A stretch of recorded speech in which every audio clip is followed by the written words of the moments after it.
Быстренько посмотреть, насколько пришли, как высветится эмоции.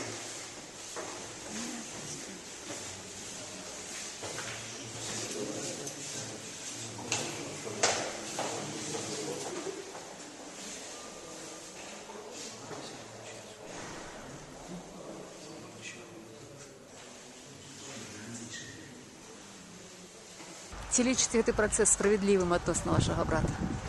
Ну, посмотрим, что судья решит. Потом. Сейчас я ничего не могу говорить. Ці лічите справядлівым увогуле все тое, што адбываецца адносна ўдзельнікаў таго мітынгу падчас прэзідэнцкіх выбараў?